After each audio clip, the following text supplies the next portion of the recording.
Hello and welcome to a new video.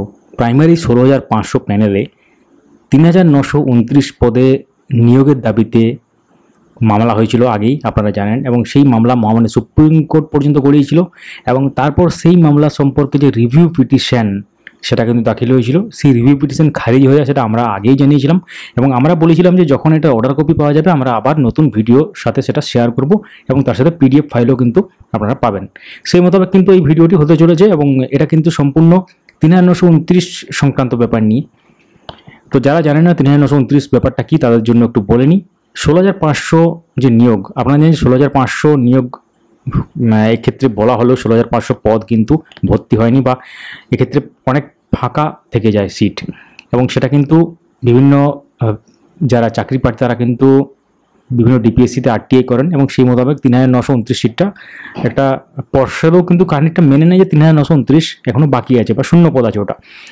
তো সেটা পরবর্তী ক্ষেত্রে কিছু কিছু ব্যাপারে আমরা জানবেন যে পরবর্তী নিয়োগ প্রক্রিয়াতে সেটা ক্যারি ফরওয়ার্ড হয়ে গেছে, সেটা কিন্তু শোনা গিয়েছিল এবং সেটা কিন্তু মানতে নারাজ ছিলেন যারা 16,500-তে সুযোগ পাননি এরকম ক্যান্ডিডেট বা নট ইনক্লুড ক্যান্ডিডেট কিছু আর কি, তারা রিভিউ পিটিশন করেছিলেন এই মামলাটি সুপ্রিম কোর্টে খারিজ হওয়ার পর। মহামান্য সুপ্রিম কোর্টে যখন এটা বলা হয়েছিল যে প্যানেল এক্সপায়ারির পর ওই প্যানেল থেকে নিয়োগ সম্পন্ন করা যাবে না বা বোর্ড যুক্তি দিয়েছিল, সেটাকে তারপর মহামান্য সুপ্রিম কোর্ট থেকে সেটা খারিজ করে দেওয়া হয়। অর্থাৎ 3,929 যে সিট, সেই সিটে কিন্তু তাদের নিয়োগের কোনো আশা ছিল না এবং এটাকে তারপর রিভিউর একটা ব্যাপার চলে আসে, রিভিউ হয় রিভিউ পিটিশন ফাইল এবং সেটা খারিজ হয়ে যায়।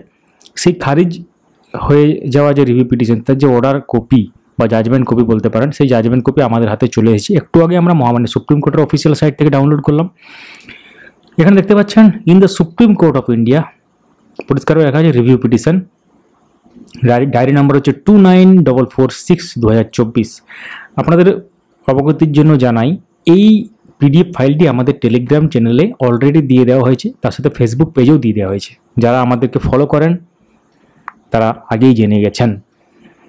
তো এখানে দেখতে পাচ্ছেন পরিষ্কারভাবে সিভিল অ্যাপিল নম্বর দেওয়া আছে, Ali Hossain Mondal and others versus West Bengal board of primary education others review petition, এবং এর সাথে যে ডায়েরি নাম্বারগুলো বা কানেক্টেড যে ম্যাটারগুলো ছিল ইন সিভিল অ্যাপিল নম্বর বিভিন্ন রকম যে দেওয়া আছে।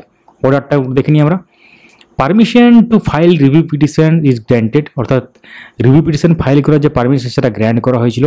Applications for listing the review petition in open court are rejected, ওপেন কোর্টে ব্যাপারটা রিজেক্ট হয়েছিল। Application for oral hearing reject হয়েছিল। Application for implement allowed delay condone লেখা আছে। তো কী আছে তারপর মেন জায়গাটা আমি দেখে নিই। We have perused the review petition and record of the civil appeal and are convinced that the order of which review has been sought, মানে যেটা যে অর্ডারের জন্য রিভিউ পিটিশনটা চাওয়া হচ্ছে, does not suffer from any error apparent, মানে সেটাতে কোনো এরর নেই। আপনারা জানেন যে রিভিউ পিটিশন সাধারণত আপনারা মানে ইতিহাস ঘেটে আপনারা দেখতে পাবেন যে মহামান্য সুপ্রিম কোর্টে যখন জাজমেন্ট বা অর্ডার হয় সেটা যখন রিভিউ হয় সেটা খুব কম ক্ষেত্রে সেটা চেঞ্জ হয়, মানে রিভিউ পিটিশন খারিজই হয় বেশিরভাগ ক্ষেত্রে, মানে কোনো রকম মানে সেটা কিন্তু এরর বা কোনো পার্টিকুলার কোনো মেজর ইস্যু না থাকলে সেটা কিন্তু রিভিউ পিটিশনের কোনো চেঞ্জ হয়েছে বলে আমাদের অন্তত জানা নেই আর কি। তো ভবিষ্যতে হতে পারে বা কিছু কিছু কেসে হয়তো হয়ে থাকবে।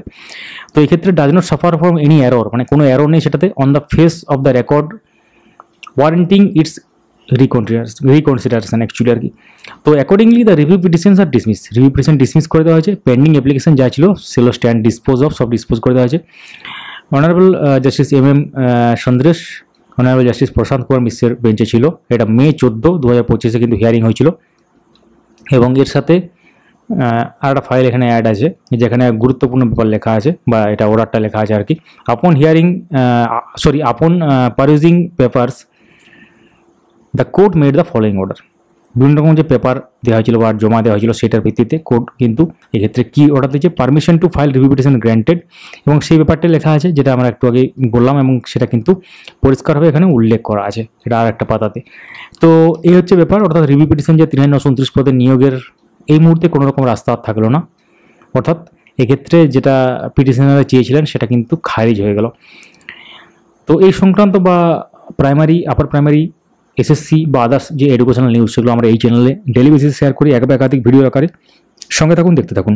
অবশ্যই ভিডিওটি লাইক করুন, সবার সাথে শেয়ার করুন। Thank you so much for watching. আপনারা যদি এটা নিয়ে কোনো কিছু মন্তব্য করতে চান কমেন্টে লিখতে পারেন। আমরা প্রত্যেকটি কমেন্ট দেখব এবং যথাযথ উত্তর দেওয়ার চেষ্টা করব।